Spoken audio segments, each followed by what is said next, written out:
doctor Fernando Vega, presidente del Colegio de Abogados, a quien quiero agradecerle por aceptar nuestra invitación. Con este análisis pequeño que lo estamos haciendo, ¿considera que la realidad del Ecuador puede ser diferente con los primeros pasos que se han dado para nombrar a una nueva presidenta del Consejo de la Judicatura, el proceso para elegir a un nuevo o nueva fiscal general de la Nación y en la Corte nombrar a los nuevos jueces titulares? Bienvenido, buenos días. Muy buenos días, gracias por la invitación. A nombre del Colegio de Abogados de Imbabura, licenciado, recibo un cordial saludo, un afectuoso saludo a toda su audiencia y permítame enviarle un saludo muy especial a la ciudad de Ibarra. A los ciudadanos ibarreños, hoy es un día de fiesta para Ibarra, hoy conmemoramos 154 años de la refundación de la entonces Villa de San Miguel de Ibarra.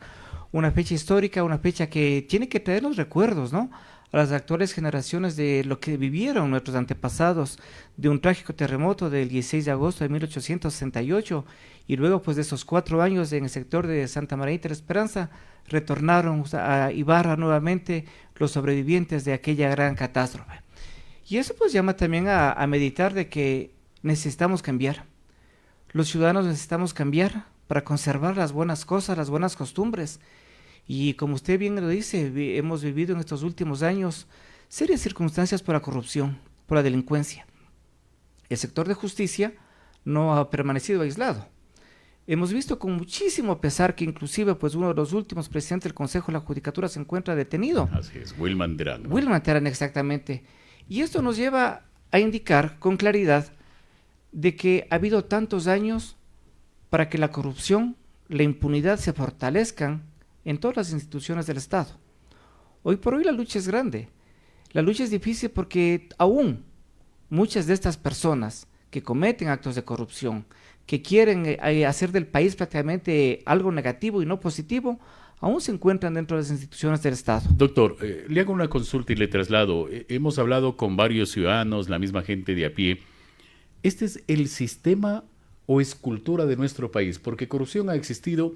Repito, en el análisis que hemos hecho en forma general, cuando se elegía en el Congreso a las autoridades, se repartían también la torta, también se hablaba de corrupción. En estos últimos 40 años de la nueva era democrática del país, han existido estos altos y bajos.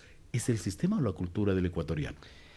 Licenciado, yo creo que lamentablemente es parte de la cultura, porque si bien es cierto, a través del sistema antes con el Congreso Nacional en lugar de la Asamblea Nacional, siempre fue la Asamblea la que designaba las principales autoridades del Estado. No podemos olvidarnos de que siempre en la Asamblea o en el anterior Congreso Nacional, quienes han llegado son fuerzas políticas. Pero sin embargo a ello también hay que considerar que los políticos de antes eran muy diferentes a los políticos actuales. Y creo que el verdadero político pensaba en función de un país, pensaba en función prácticamente de un mejor Estado. Hoy el político no piensa en el país, no piensa en el Estado, piensa en sus intereses propios y en sus intereses partidistas. Yo creo que sin lugar a dudas prácticamente el Ecuador, la vida republicana del Ecuador ha funcionado a través de que el Congreso ha sido quienes elegían a sus autoridades. Hoy tenemos un Consejo de Participación Ciudadana y Control Social que realmente deja muchísimo que desear. Desde su génesis, ¿no? Desde su inicio, sí, desde su inicio, porque fue prácticamente una mala práctica, fue un mal invento que se estableció aquí en el país y ahora vemos las consecuencias. Hoy nos está pasando a factura, porque además de ser justamente una función más del Estado, ¿cuánto representa en presupuesto para el país? ¿Y qué ha hecho? Cautizado, y no simplemente con asuntos netamente que defienden intereses políticos, sino que lamentablemente la narcopolítica ha llegado a formar parte de este consejo. A ver, doctor, en el gobierno de el presidente Correa, entre comillas, para hablar de una verdadera participación ciudadana, se crea esta institución. Pero ¿considera usted que se le entrega mucho poder a esta institución en el nombramiento de las autoridades, de todas las autoridades de control? Y allí, no sé, si se incrementa la corrupción o la ambición de poder de aquella época hasta la actualidad es la que permite de que no se pueda retomar la justicia a su andarivel inicial? Sin duda algunas, porque tomemos en cuenta de que se creó este nuevo poder del Estado. Así es. Y la intención era que sean ellos quienes designen a todas las autoridades. Pero en el fondo lo que se quiso es justamente tener un control total, un control absoluto, de que sean ellos quienes manejen, quienes nombren a las autoridades. Y creo que hasta cierto punto terminó saliéndose de las manos. Hoy por hoy tenemos este grave inconveniente en el país. Y el pueblo ecuatoriano tuvimos prácticamente la capacidad y la voluntad en nuestras manos de decidir, ¿no? Nos quejamos tanto de que es prácticamente un obstáculo para la vida del país. Tuvimos en nuestras manos la oportunidad de ir a una consulta y votar prácticamente, y la gente votó por el no. Entonces seguimos con este problema, pero que creo que de una u otra manera el gobierno, el presidente Noboa, está en la obligación a través de políticos serios, de la Asamblea Nacional, que sí los existen, de tratar de llevar para que nuevamente las autoridades sean sometidas obviamente a otro tipo de concursos, a otro tipo de análisis de sus perfiles, y tengamos en el país pues autoridades realmente que valgan la pena y que no tengan problemas de corrupción al menos. Ahora, a ver, doctor, este es el tema político que ha llamado mucho la atención, y como usted decía, el pueblo ecuatoriano tuvo la oportunidad de cambiar esa historia, pero no lo quiso por movimientos políticos o porque se vendió mal la idea. Pero el otro tema fuerte que aparentemente pues el gobierno está enfrentando es la narcopolítica, el narcotráfico, la violencia, estos grupos que están en el país, que han atrapado también a la justicia, donde están involucrados fiscales, jueces, operadores de justicia, policía, militares y hasta autoridades en ejercicio. ¿Esto es lo que se venía a venir si no se toma o se tomaba acciones correctas? Creo que lamentablemente lo que hoy el Ecuador vive es el resultado de lo que años atrás se permitió y se dejó hacer aquí en el país. Si lo que se sembró se está cosechando. Exacto. Hoy no podemos decir prácticamente que hoy es culpa de este gobierno toda la crisis política, de corrupción, de delincuencia que existe en el país, porque la delincuencia que tenemos, la criminalidad que tenemos hoy en el país, es consecuencia de un proceso. Así es. Y ese proceso se lo vino realizando durante muchos años atrás.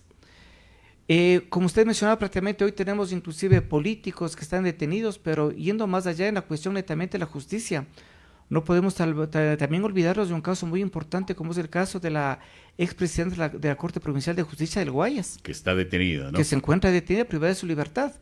Entonces esto nos demuestra de que estos grupos criminales de delincuencia organizada, de narcopolítica, de narcotráfico, que antes no existían en el país y que hoy se han tomado y se encuentran en el país, han abarcado todas las instituciones del Estado. Yo, licenciado, soy muy optimista. Yo creo prácticamente en la gente buena que existe en el país. Yo creo que el pueblo tiene que dar la oportunidad a gente valiosa que quieran hacer cambios positivos. No podemos, creo que, desperdiciar un país maravilloso como es nuestro país, el Ecuador, desperdiciarlo por completo y entregarlo en bandeja a las manos del crimen organizado. Doctor, creo que la gran mayoría de ecuatorianos queremos justamente aquello, pero las condiciones legales, jurídicas, lo que tenemos en la política pública y en el ámbito jurídico, ¿sí permite estos cambios o necesitamos, desde su experiencia como abogado y jurisconsulto, lo que tenemos permite un cambio o necesitamos una reforma profunda? Y yo creo que es necesaria una reforma profunda. Y yo creo que a nivel que igualmente la criminalidad ha avanzado en el Ecuador, también necesitamos una nueva ley, un nuevo marco jurídico para combatir eso. Hoy prácticamente los delincuentes se ríen de nuestro sistema de justicia, porque muchos obviamente que tienen sus amistades, sus compromisos políticos con quienes estén en la administración de justicia salen libres o se dictan prácticamente medidas cautelares. Yo creo que es hora que en el país vayamos avanzando. Al igual que la criminalidad ha evolucionado tanto en el país, el riesgo y la inseguridad es tan grande para el Ecuador. Yo creo que hay que ir pensando prácticamente en otro tipo de situaciones, por ejemplo, hablar como la cadena perpetua. Yo creo que hay que hablar de penas mayores para que la delincuencia también se sienta atemorizada. Hasta pena de muerte. Inclusive llegando prácticamente a una reforma constitucional, ¿no? Así es. Porque tenemos en cuenta que nuestra Constitución prácticamente prohíbe la pena de muerte. Pero yo creo que habrá que analizar estas circunstancias. Ya se ha planteado, doctor. El expresidente Gutiérrez planteó la pena de muerte, la cadena perpetua. Si bien es cierto, repito, se ha manejado muy políticamente también este tema, pero ante la realidad que atraviesa el país, ¿considera que estos temas ya deben tratarse profundamente? Es necesario. Considero que es necesario retomar, porque es una necesidad urgente para el Ecuador. Si el Ecuador quiere combatir realmente como se debe a la delincuencia, al crimen organizado, hay que también tomar otro tipo de políticas más severas para que esos delincuentes prácticamente o cambien o se vayan aquí del país. Correcto. Permítame, tengo un mensaje en la red social. El señor Marco González dice, buenos días, un abrazo para ustedes y para ti, Leonardo. Aquí hay un fondo que tienen que ser analizados, la situación del país. Hay abogados buenos y hay abogados también que hacen quedar mal a la justicia, abogados que se venden, como hemos visto a nivel nacional, y ese es un sistema. No se debería pensar en que si cambia la situación económica, política y real del país, podemos cambiar todos. ¿Han pensado ustedes aquello? Bueno, lamentablemente es una cuestión de cultura. Así Una de es, las cosas lo que hemos negativas hablado. una de las cosas negativas que existen en el país, y no simplemente en el plano de la profesión de los abogados, porque esto es prácticamente el quehacer diario de todas las profesiones o actividades y Así es. ocupaciones, ¿no?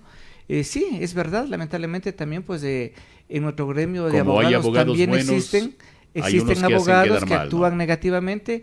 El mismo hecho, aunque no es un impedimento legal, pero el mismo hecho prácticamente de abogados que les encanta patrocinar prácticamente a los delincuentes. La ley lo permite, Así es. ¿sí? Pero prácticamente aquí una situación tan limitada, un hilo tan fino que separa entre la conducta del abogado y que el abogado prácticamente llegue a actuar con el delincuente, con su cliente. A ver, le hago una pregunta a propósito de este tema, doctor. Me hacían en meses anteriores. ¿El abogado en libre ejercicio debería moralmente tomar, por ejemplo, un caso de defensa, se me ocurre, de un asesino? Este asesino tiene derecho, cierto, es un proceso legal, normal, pero si este asesino es encontrado en flagrancia, ¿tiene derecho a que un abogado le defienda o pueda buscar alguna alternativa de salir libre con ese abogado? Tiene todo el derecho a que le defienda, licenciado, inclusive prácticamente tomamos en cuenta de que si no le defiende un abogado particular, el Estado le proporciona Así un es. abogado gratuito, ¿no? En todo caso, aquí por más delincuente, por más criminal, por más asesino, delito flagrante que sea encontrado, tomemos en cuenta de que existe un debido proceso, de que existe prácticamente una presunción de inocencia, que conlleva que una persona, mientras no sea declarado culpable mediante sentencia debidamente ejecutoriada y infirme, siempre tendrá prácticamente esa presunción de ser inocente. Ahora sí, pero en esta línea, como usted lo acaba de señalar, ¿es moral defender, por ejemplo, a un asesino, a un narcotraficante, a una persona que ha cometido actos de corrupción o no? Por el riesgo, si me pregunta a mí, yo no lo hago. Pero siempre Pero van sí a hay haber abogados. van a haber colegas, como yo digo muchas veces, el abogado que defiende a delincuentes le pagan con con el producto de lo robado o con lo robado. Así es. Entonces, lamentablemente, pues siempre van a haber profesionales del derecho que van a defender a este tipo de delincuentes. Tengo otra pregunta. Luis Rosero dice, buenos días. La situación que atraviesa el país, como dice Leonardo, es altamente preocupante. Pero ¿consideraría usted, doctor, que con cambios solo fundamentales del COID puede cambiar esta realidad o debería haber un cambio general en la designación de autoridades? Yo creo que no solamente el cambio en el COIP, en nuestro Código Orgánico Integral Penal, yo pienso prácticamente ir más allá de las cosas o más bien propongo que tenemos que volver al inicio, a lo cultural, a la educación del hogar, Así es. a la educación que nace de la familia porque es la mejor educación que puede existir. Y esos valores éticos y morales lamentablemente se han perdido en nuestra sociedad. Yo creo que si queremos vivir en una sociedad más justa, tenemos que volver nuestra mirada hacia atrás, volver prácticamente a que los hijos sean responsables, obedientes con sus padres, con sus maestros, con sus educadores, cambiar la educación, cambiar el sistema de educación, hacerlo prácticamente que seamos desde los niños, adolescentes, personas críticas y que tengan otro criterio. Yo creo que bajo esas circunstancias, que también sí es un poco difícil y sí va a llevar tiempo, pero que las cosas en el país podrán cambiar. De lo contrario, mientras el ecuatoriano o la gente de mal mantenga ese mismo tipo de pensamiento o cultura, pues será muy difícil para el Ecuador tener un cambio positivo. La educación va a ser siempre parte fundamental. En estos últimos meses se han dado ciertos cambios en el país. La destitución o aceptar la renuncia de Mario Godoy como presidente del Consejo de la Judicatura, que ha evidenciado situaciones que nos dejan mucho que pensar a los ecuatorianos. Hoy se designa a la doctora Mercedes Caicedo como presidente del Consejo de la Judicatura. Estos cambios, hasta cierto punto políticos, o estas maniobras que se hace para muchos con órdenes desde arriba, desde el Ejecutivo, desde las instituciones, ¿cree usted, doctor, desde su experiencia, van a permitir los cambios que necesita la justicia en el Ecuador o no? Yo pienso que sí. Mire, es aquí tan importante Mario Godoy, una persona tan cuestionada. Si bien es cierto, no ha sido sentenciado. Así es. No ha sido sentenciado. Pero se han dado muchos rumores a su alrededor. El Consejo de la Judicatura no ha podido funcionar como es debido. Ha hecho bien en renunciar.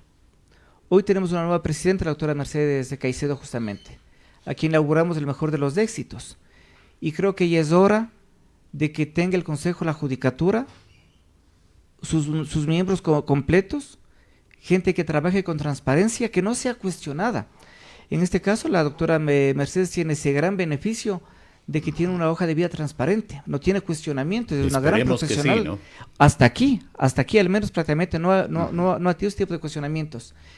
La labor en el Consejo de la Judicatura como un órgano de administración y de control de justicia es sumamente importante y esperamos que existan cambios en la administración de justicia. Esperamos lo más importante, licenciado. Mire, Imbabura ha sido siempre un referente a nivel nacional en la administración de justicia. Lamentablemente, sus salas de la Corte Provincial no se encuentran con los jueces completos. El Tribunal de Garantías Penales no tiene sus jueces completos. La justicia hoy por hoy demora demasiado. Hacer justicia demora, es un gran desgaste para el usuario y para el abogado. Esperemos que la administración de este nuevo Consejo de la Judicatura, la nueva presidenta, tome las medidas correspondientes, primero para llenar las vacantes, que es muy necesario. Todos los jueces deben estar nombrados. Segundo, licenciado y ciudadanía, una cosa que hemos venido reclamando desde hace mucho tiempo atrás al Consejo de la Judicatura, al Pleno del Consejo de la Judicatura, conjuntamente con la Federación Nacional de Abogados del Ecuador. Es necesario hacer inmediatamente, de manera urgente, una auditoría a todos los supuestos concursos de méritos de oposición, porque aquí no es menos cierto de que existen funcionarios puestos a dedo, cuotas políticas, y son justamente estos funcionarios los que no trabajan, los que no devengan su sueldo, los que se creen dueños de sus puestos, los que atienden mal al usuario, los que atienden mal al abogado, y por ellos prácticamente no se puede tener una administración de justicia completamente ágil y transparente. A propósito de ese tema, el señor Carlos Sánchez dice: buenos días. Los fiscales también es un problema para administrar justicia. ¿Deberían haber cambios también de fiscales y renovación? Les comento que Imbabura, la Fiscalía Provincial de Imbabura, tiene una nueva fiscal. Así es. Tenemos una nueva autoridad, la doctora Anita Lucía Encalada. Tuvimos el gusto de presentarle el saludo protocolario, de conversar con ella, y ella tiene la voluntad absoluta de hacer cambios importantes. Ella conoce igualmente en Fiscalía que existen actos de corrupción.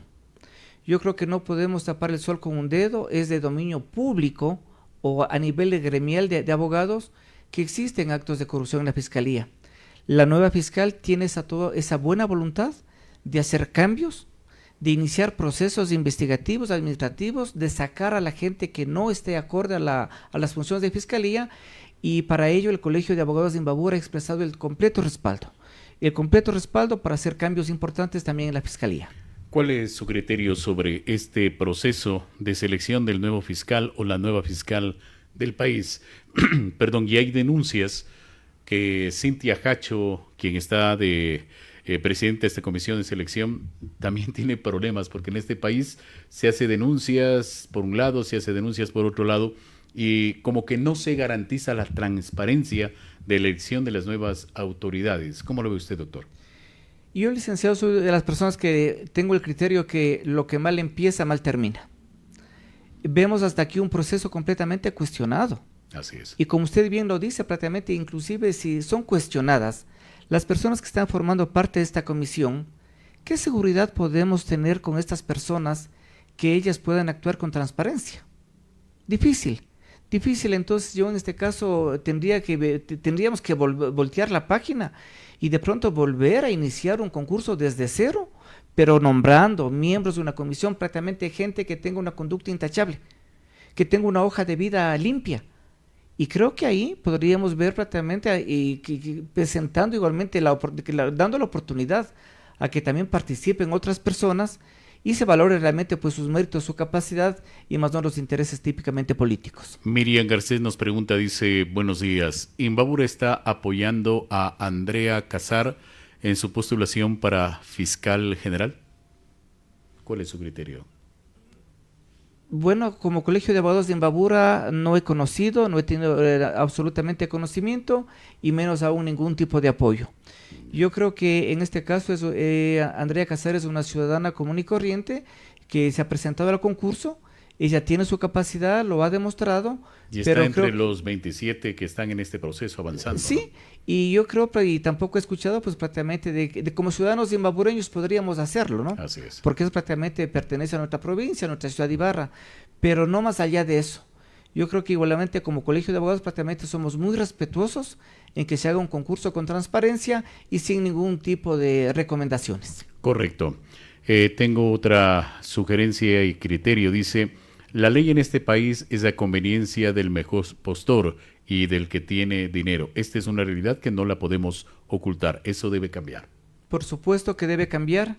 No podemos olvidar de que uno de los fundamentos de la ley es dar a cada quien lo que le corresponde. Así es. Pero es verdad justamente que aquí intereses políticos, intereses económicos o intereses de otra índole, inclusive hoy por hoy, con la narcopolítica, la narcodelincuencia, prácticamente por amenazas, los jueces no resuelven conforme a derecho, no resuelven conforme a los méritos procesales y emiten resoluciones o sentencias prácticamente contrarias a la ley. Ahora, doctor, en esta nueva realidad que está atravesando el país de violencia, de narcotráfico, de sicariato, de muertes, no sé, si hay la posibilidad de conseguir justicia, porque al parecer el narcotraficante pues presiona al juez o al fiscal o compra esa conciencia de esta autoridad.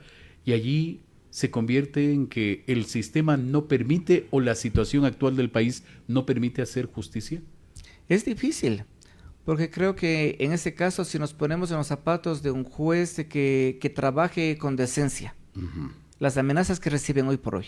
Así es. Nosotros hemos conversado y este tipo de temas los hemos ido tratando a nivel de autoridades del Consejo de la Judicatura, la función judicial, con el mismo director provincial del Consejo de la Judicatura de Imbabura, con las presidencias de la Corte Provincial de Justicia. Se analizaba inclusive la práctica de nombrar los jueces sin rostro. ¿Con el ánimo de qué? Con el ánimo de transparentar justamente esta actuación judicial. Pero yo les hacía la referencia. Decía, bueno, que son situaciones que no han funcionado del todo bien en otros países. Pero ¿qué seguridad podemos darle al juez, al funcionario judicial? Si detrás de toda esta situación de justicia también existen delincuencia infiltrada en la función judicial. Así es. Entonces nunca tendríamos un juez prácticamente sin rostro, completamente independiente, cuando los mismos funcionarios judiciales ligados a este tipo de grupos narcotraficantes, de delincuenciales, van a ser quienes digan tal persona es quien está actuando como juez sin rostro. Entonces, por ende, prácticamente no vamos a tener este tipo de transparencia y los jueces no van a tener este tipo de libertad para poder actuar esas cosas correctamente. ¿Cuál es la alternativa entonces, doctor? La alternativa yo creo que es solamente combatir a esos grupos delincuenciales. No queda otra para el Ecuador. Hay que actuar, el gobierno tiene que actuar con firmeza. Y lamentablemente le digo, le guste a quien le guste a personas o no les guste, pero el Ecuador tiene que aprovechar su aparataje que tiene.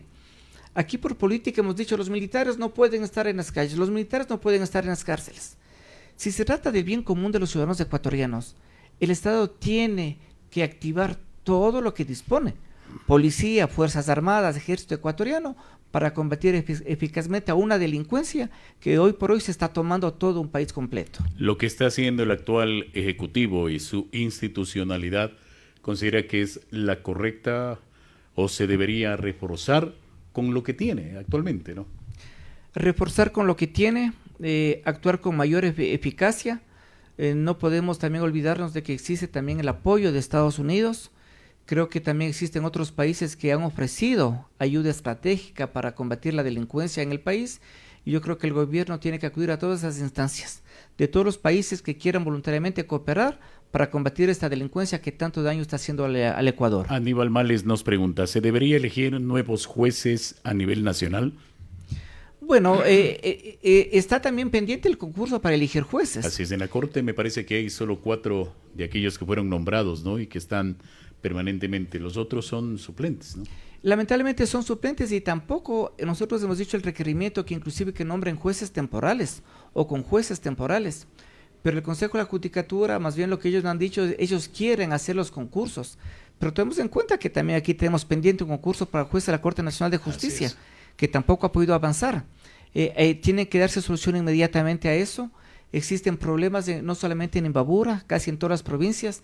Tienen que nombrar jueces de primera y de segunda instancia, llenar todas las vacantes, y yo creo que sería un paso muy importante. Hacer estos concursos, nombrar con transparencia a las mejores hombres y mujeres ecuatorianos que lleguen a ocupar esos cargos de jueces para que pueda darse un mejor trámite a la atención judicial. Con este panorama que usted nos dice, doctor, futuro incierto en todo caso de la justicia en el país para que pueda encauzarse, si vale el término. Son tiempos difíciles, licenciado, efectivamente.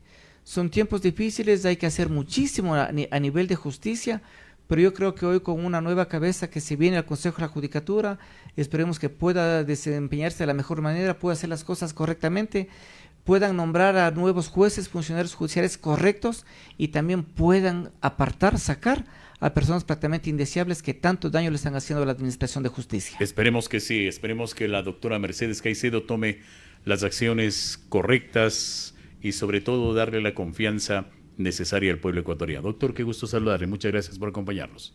Un gusto, siempre a las órdenes.